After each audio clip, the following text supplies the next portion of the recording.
Chapter 28. Damned If You Don't. Bobby stood alone at the main entrance to the school, watching as students ambled in for the first day back after the holidays. He wasn't waiting to meet friends. He didn't have any friends of that sort. He wasn't exactly a loner. He was just a little different in some ways, so he was never accepted into a group. The door to the social scene had always been closed to him. There was one group that left the door open a crack, and he wanted in. But Bobby did not handle anxiety well.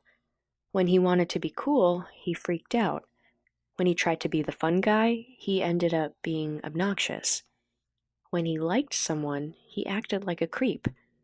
He was a real choke artist at sports. If he was trapped into taking the big shot or catching the big pass, he would miss or fumble epically and probably break something in the process. Sometimes he could see himself as if from the outside, and when he did, he wanted to shrink away in shame. But no matter how worthless he felt, this one social group never slammed the door in his face, and that was because of the person that the group centered around. Cara, who was weird and awkward too. She would jam her foot in the door, keeping it open whenever it seemed about to slam shut. Somehow, she had turned being weird into being popular. Nobody knew how she did it. It was like magic surrounded her. She had gone from being an outcast to being a symbol of both freedom and acceptance. But not everyone liked what she represented. Some people don't like change. Some people don't like freedom. The school board and parents got together over the holiday break and installed a new, stronger dress code and declared a zero-tolerance policy.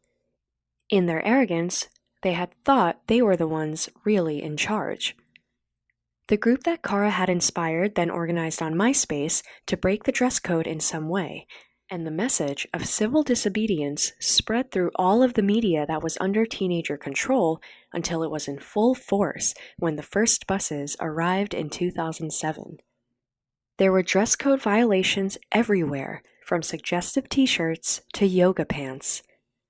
Word was spreading throughout the school that 30 girls were going commando, taking Cara's lead. The number was probably an exaggeration, but the very suggestion put the school administration in a quandary. How could they enforce a dress code that had no student support and that required that they strip search any suspects? Bobby himself decided to freeball it today, as one of the girls had dared him to.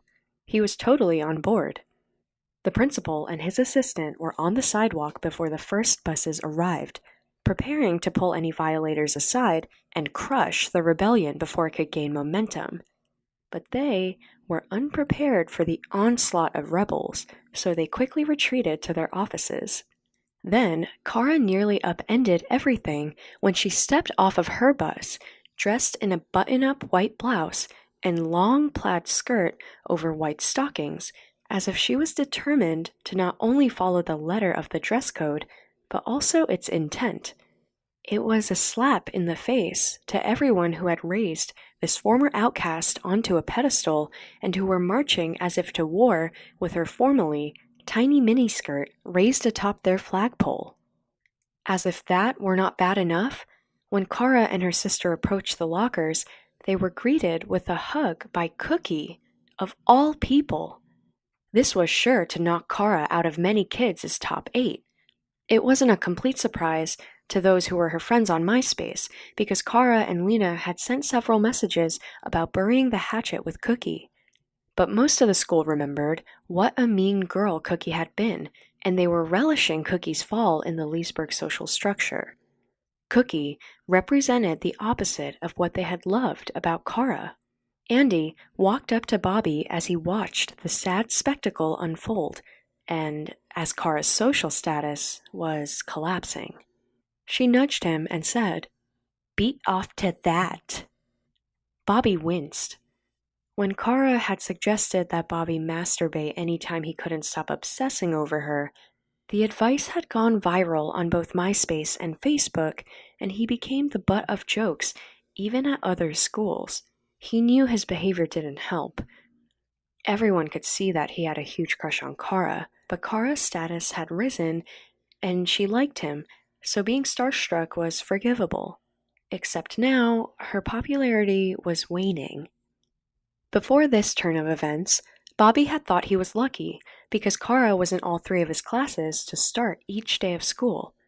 When they started geometry in first period, he sat as close to her as he could, but she barely even noticed him. Instead, she probably noticed the chatter around her. Some, who had admired her, were wondering aloud why they had thought she was so special, and those who had thought of her as a slut were now calling her a poser, meaning a slut pretending to be a lady. And Bobby thought they had a point, not that he would ever call Cara a slut, but she was pretending to be someone she was not. While being near Cara still filled Bobby with butterflies, he had to admit he was losing some respect for her as his hero. He started feeling sorry for her in history class because she looked like she was feeling miserable. He wanted to talk with her, but he was stuck sitting across the room.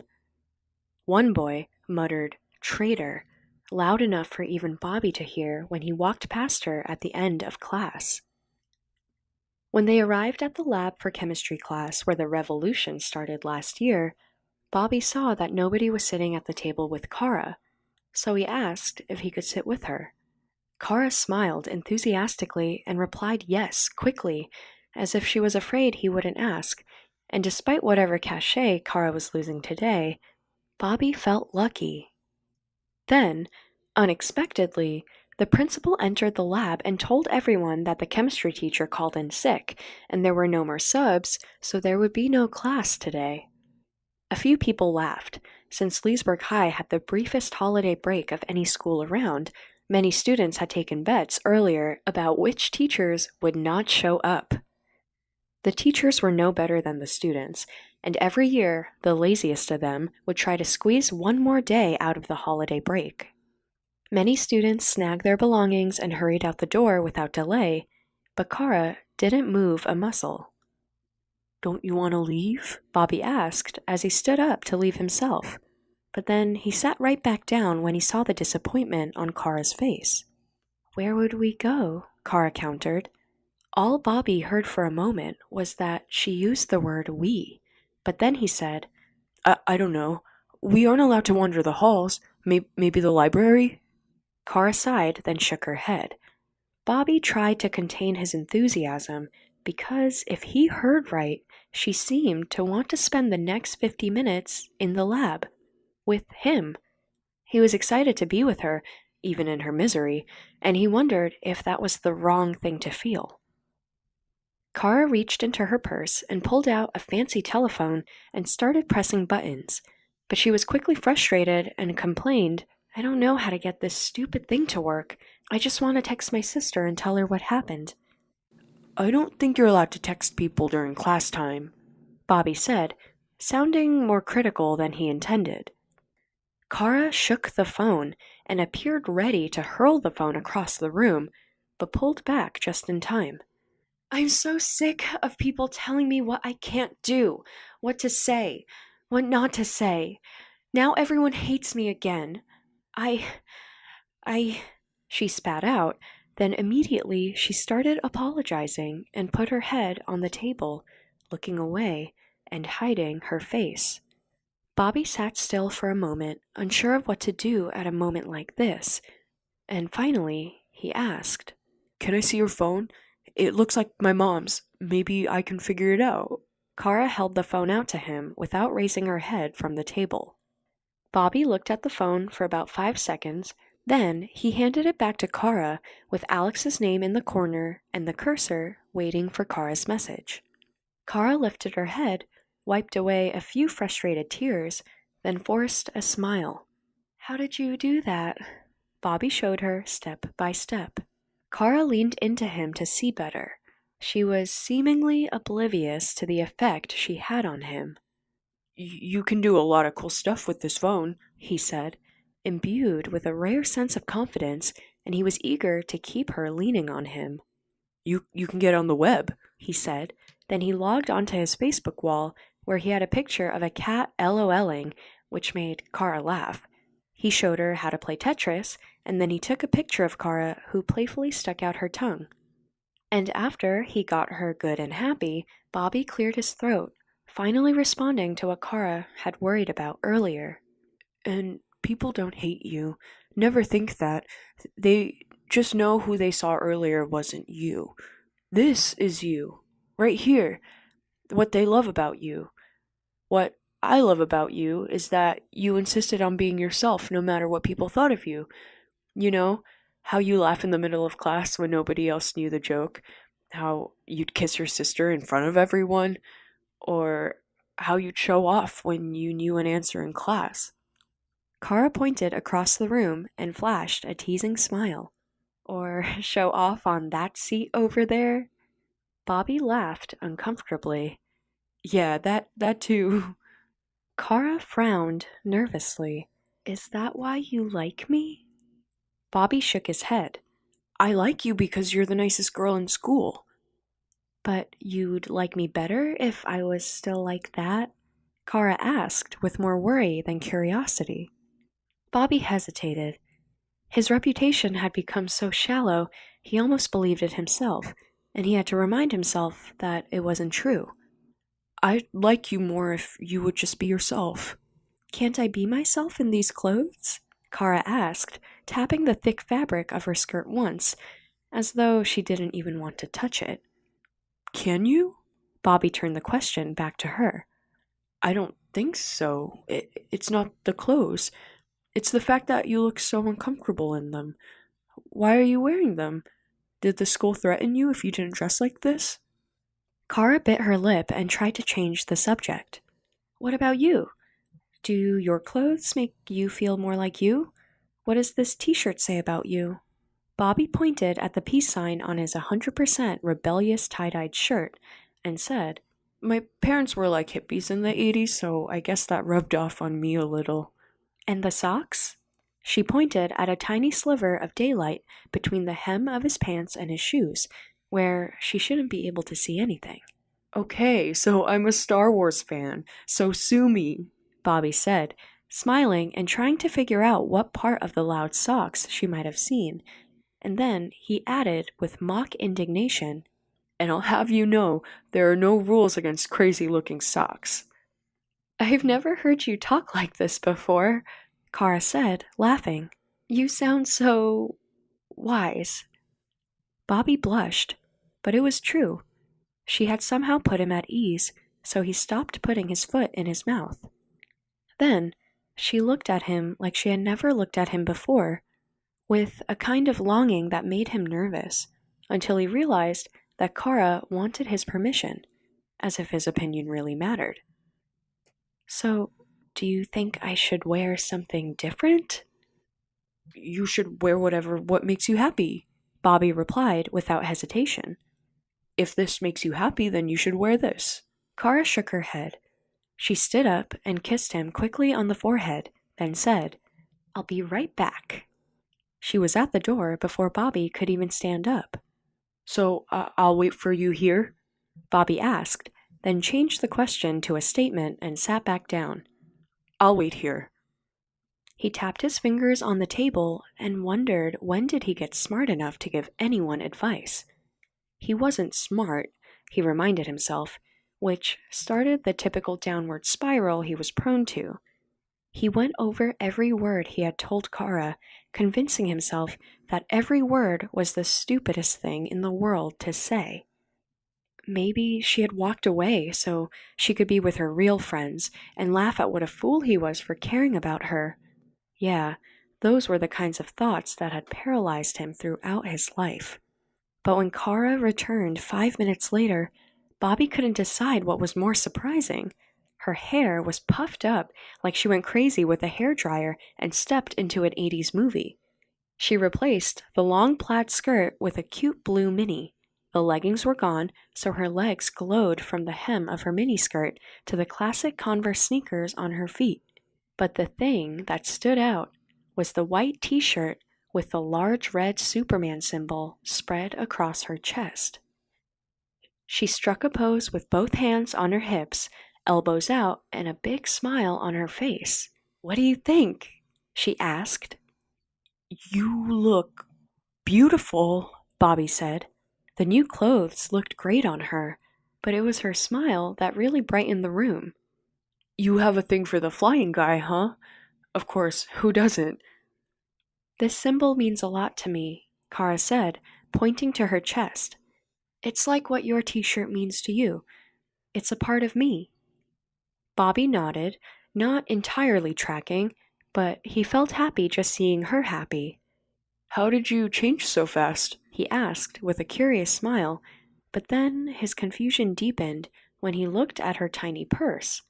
"And where did you get these clothes from? And where did your old clothes go?" Cara bit her lip, then smiled again. "I don't want to lie to you," she answered. Then she took his hand and pulled him towards the door like she was stepping on air. "Come on, I saw some people from our class in the cafeteria. Maybe they're giving out food early today." Cara's skirt was bouncing around from her sudden movements, and Bobby's imagination went wild. "It's none of my business," Bobby thought. He felt embarrassed, but he asked it anyway. "Are you, wearing any panties?" "Officially, yes," Cara replied with a smile. Then she glanced at Bobby's crotch and asked, "Are you wearing boxers or briefs?" Bobby blushed. "Officially, one of those things." The cafeteria personnel refused to start serving food before the period ended, despite a growing number of refugees from barren classrooms. So Cara and Bobby searched for the best table they could find, imagining that if they could stake a table out now, they could keep it right up until summer break. It didn't hurt that their idea of a good table was one in the corner, where nobody else wanted to sit. They sat alone like a king and queen for several minutes before the bell rang and other students started filtering in. The cafeteria started serving food.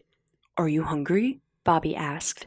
"Starving," Cara said, and Bobby could see on her face that she wasn't exaggerating. "But I don't want to lose our seats." Bobby smiled at the ridiculous worry, but he would not complain. Of course, he realized that he would never be anything more than Cara's friend, but he never felt so privileged than he felt sitting there, alone with her. The whole school started trickling in through the doors, and as they did, everyone got a second look at Cara, the real Cara, not that imposter that had emerged from the bus.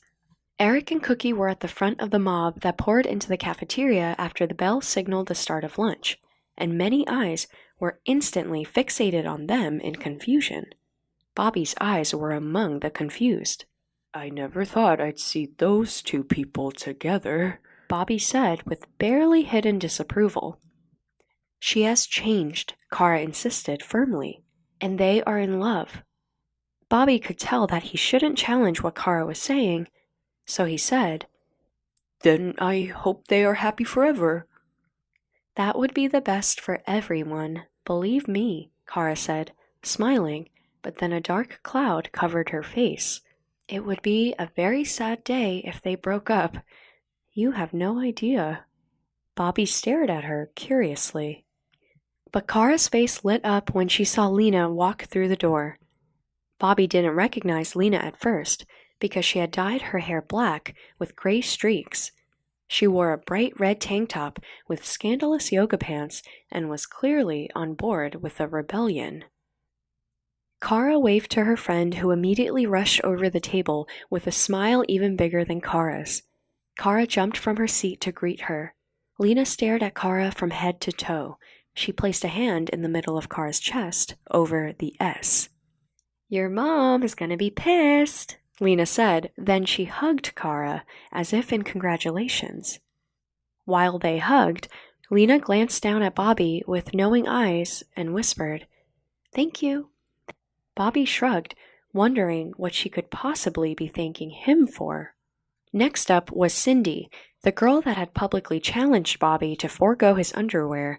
So while her visible attire appeared according to code, everybody knew what was missing. Cindy's smile was crooked as she spoke to Cara. "People said they had gotten to you." Cara gestured to Bobby. He reminded me who I am. Now Cindy's smile brightened and she said, I have to tell the others. She hurried towards Kim and Emily, who were holding her place in line for food. Finally, Alex walked through the door, looking hot in her black blouse and slacks, but totally within the dress code. The look in her eyes made Cara stiffen, but Cara approached her anyway. They met in the middle of the cafeteria, and a hush filled the room. Alex's expression was severe. Tears formed in her eyes as she took her sister in and shook her head. You are living so dangerously. Then, unexpectedly, she threw her arms around Cara and hugged her tightly. If this is what you want, she said, nodding her head, if this is who you are, then okay. Alex threw caution to the wind, turning the hug into a kiss that was not at all appropriate for the front of the cafeteria, drawing scattered applause from the captive audience.